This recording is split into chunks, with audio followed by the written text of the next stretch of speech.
Daniela, isa sa pinakamalaking problema natin ngayon ay ang pagbabudget ng ating pera. Ang hirap naman kasing pagkasyahin ang karampot na kita, lalo na kung marami kang kailangan bayaran. Well, ano naman kaya ang diskarte dyan ng ating mga mommies? Paano nga ba nila binabudget ang pera para sa kanilang pamilya? Let's all watch this.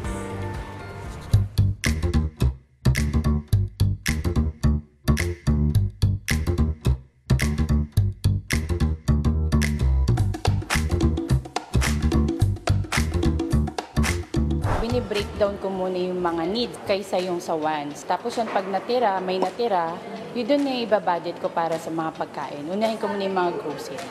Pag hindi naman kailangan talaga, kung ano lang yun po yung kailangan sa araw-araw, yun lang po ang gagastusin. Stick lang dun sa budget, stick lang dun sa kaya ng budget mo. Kasi ang pinaka-basic, bahay, kuryente, tubig, pagkain, pamasahe. So, dun na muna. Ginagawa ko, kunwari, bibili ako ng 1 kilong galunggong pag ako lang ang nagbabudget. Yung 1 kilo na yun, hahatiin ko yun. Yung isa, tasabuan ko, yung kalahati, ipa-fried ko para meron pa akong ulam sa gabi. Totoo lang, wala nang savings na pwedeng mangyari sa panahon na ngayon. Meron ding tira, mga 200 pesos. Nagsisave na ako ng 1,000 sa 6,000 na sahod ko. Hindi namin maiwasan na umutang kasi ang taas ng mga bili. Alam mo ba, kaya nga ayokong kumain ng masarap eh. Kasi pag nasanay ka na medyo masarap yung kinakain mo, nadadagdagan yung expenses natin, di ba? Diyan yung loan. So, diyan pumapasok yung umuutang tayo. Siyempre, lahat ng aware naman tayo sa mga utang, sa mga lending. So, normal naman siguro yun sa sobrang taas ng bilihin. Mag-extra income, magsa-sideline ka. Kasi ako minsan pag kulang ng budget, nagsa-sideline ako.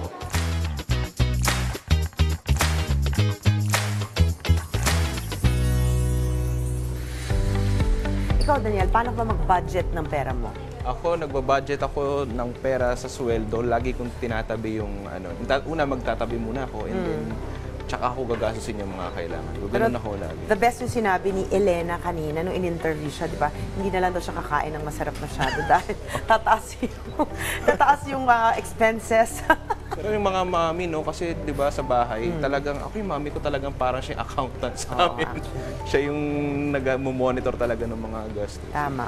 So, Chi, kagunay pa rin yan ay makakapanayam natin si Ma'am Luis Antoinette Santos o mas kilala bilang Mommy Practicality, isang content creator and lifestyle vlogger. Good morning po, Ma'am Luis! Good morning! Good morning! Good morning sa lahat po nanonood ng Rise and Shine Pilipinas. Good morning, Miss Chi and Sir Daniel. Hello! Hi, Ma'am Luis, si Chi po ito. Well, paano po ba ang pinakamagandang tips na makatipid po ang mga mommies? Lalo na po ang dami pong gastusin ngayon talaga naman sa buhay. Nako, unang-una po dyan, no, tama yung sinabi ni Sir Daniel kanina na yung sweldo niya ay pinapartition niya. So, 20%, ang formula ko is like this, no? I-share ko lang na 20% kailangan bayaran natin yung sarili natin, meaning ilalagay po natin yung 20% sana sa savings natin. And then 50% to 60% para sa ating utilities, ating bills, and then the remaining itabi po natin sa ating mga wants or sa charities kung meron po tayong extra. Tapos, syempre, importante din po na we live within our means. Alamin po natin kung ano yung ating mga pangangailangan talaga versus dun sa nice to have o yung mga wants po natin. Ma'am Luis, nakakatulong din po ba na merong yung mga mommies, no? Nakakatulong din po ba na meron tayong listahan ng mga gagastusin natin? Yes. Alam nyo, ang mga mommies, pati mga nanay niyo for sure, meron silang notebook na listahan ng lahat ng monthly expenses nila, lahat ng savings nila, lahat ng babayarin. Nakakatulong po talaga ang naglilista kasi nakakastick tayo sa budget na meron lamang tayo. Para siyang piring, no? Kapag tayo namamalengke o kaya tayo nag-grocery, kapag meron tayong listahan, focus lang tayo kung ano lang ang kailangan nating bilhin. So hindi tayo na over budget kapag meron po tayong listahan.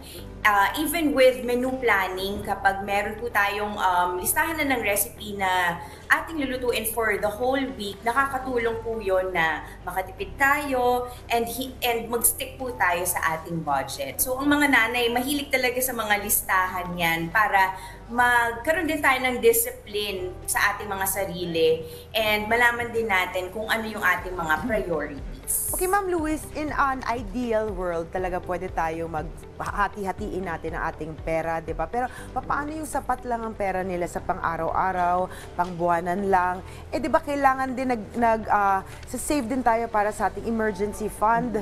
Paano yan magagawa kung minimum wage earner ka, naubos na yung pera mo, gaya nga nung kaninang mga na-interview, di ba? Zero na daw ang savings at the end of the month. Maraming paraan po na pwede pa rin po tayong makatipid. Unang-una yung nabanggit ko kanina is to really live within our means. And maging mapanigurado po tayo na kapag sale po kasi, di ba, ang isip natin, ako makakatipid ako nito. But hindi po palagi na kapag sale ay nakakatipid tayo, lalo na kung ang mga items na binibili natin, ina-add natin to cart, ay hindi naman natin kailangan.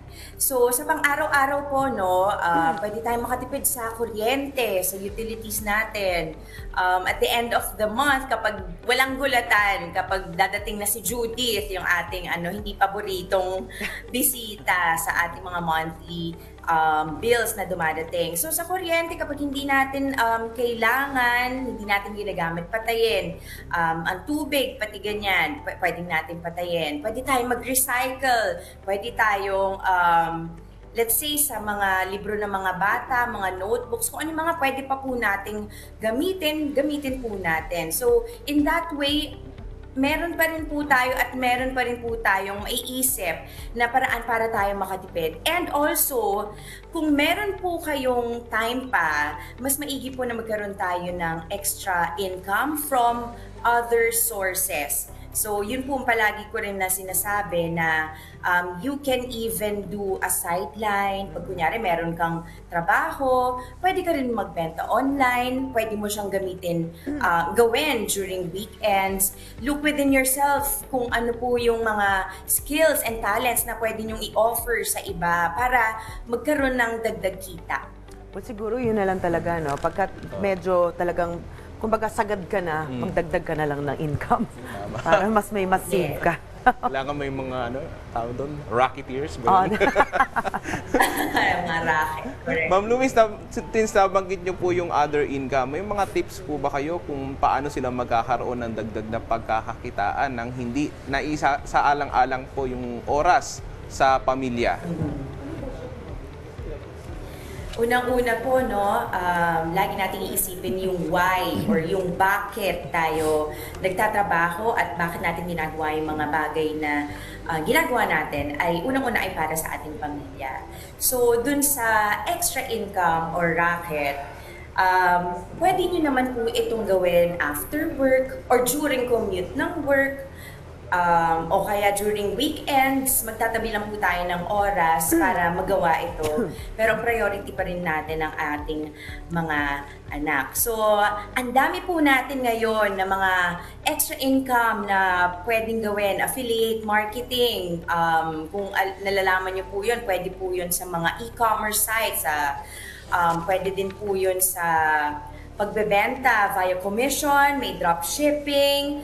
Ang dami po talagang pwedeng gawin na online jobs, pwedeng magsulat, pwedeng kung ikaw ay marketing professional, doon din po kasi ako nagsimula after ko mag-resign. So, tinignan ko kung ano po ba talaga yung mga skills na meron ako, kung ano yung sa tingin ko magaling ako. At yun po yung mga services na in-offer ko sa iba at my own time na ang inuuna ko pa rin po ay ang aking pamilya.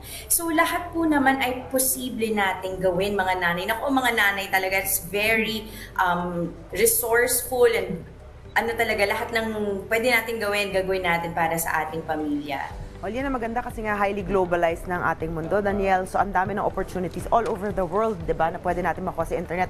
Pero, okay, may notion kasi mga tao, Miss Louise, na pagka, di ba sabi nyo nga kanina, dapat live within your means. Ngayon, may notion sila na dapat huwag gamitin ng credit card o pang-uutang. Pero ano ang best way para gamitin ito na makatulong sa atin to actually manage yung cash flow na pumapasok po sa ating finances? Alam niyo, meron akong mga content about credit card kasi dati rin po akong nalubog talaga sa utang, and ang hirap po talaga malubog sa utang dahil wala kang peace of mind at lagi ka na sa stress. So, ito ang pinaka-aking natutunan sa paggamit ng credit card o yung sa pangungutang sa mga financial institutions, no?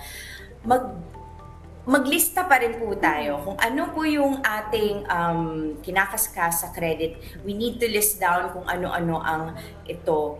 At pagdating na ng bayaran, kung maaaring magbayad more than the minimum amount due, or mas maigi po yun na bayaran po siya ng buo.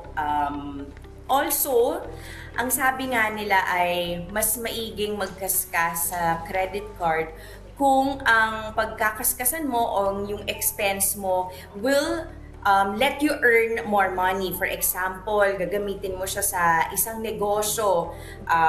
Yung 1,000 na kinaskas mo, add mo doon yung mga interest, pero ang bentahan mo naman doon, let's say, ang kinaskas mo 1,000, pero ang profit mo doon ay 2,000. Kung gagamitin mo ang credit card mo para sa kumita ka pa ng extra income, okay din yun. Basta ang importante, babayaran po natin siya on time, wag malilate para hindi po tayo mataasan ng interest rates, and kung maaari po ay mas mataas sa minimum amount due. Pero alam mo, as a mom, Daniela, ang ginagawa ko, pinapatulan ko yung mga credit card na yung mga babayaran mo na 0% interest na babayaran mo in 1 year. So parang ang laking tulong nun sa'yo, di ba? Pero wala namang interest. So okay lang. Saka sa di ba, pagka bibili ka na, mag-book ka, mabilis yung kasi, Oo, di ba? correct. Oo. And meron din mga rewards na binibigay minsan pag ginagamit mo yun. So siguro yun rin mga pwedeng makatulong sa atin na tips. Alright, very helpful po yung mga tips na na-share sa atin ni Ma'am Louise. Malaking tulong ito lalo na para sa mga nanay na minsan ay nagigipit. Saktong-sakto yan para makaiwas tayo sa stress sa pera. Well, maraming salamat po, Ma'am Louise Antoinette Santos. Dami namin natutunan po sa inyo. Maraming salamat din po, PTV4, Rise and Shine Pilipinas, Miss Chi and Sir Daniel, at sa lahat po ng mga nanonood for having me. Please follow me on social media. It's Mommy Practicality. And also my blog, it's mommypracticality.com. Maraming salamat po! Happy Mother's Day! Happy Mother's Day! Happy Mother's Day!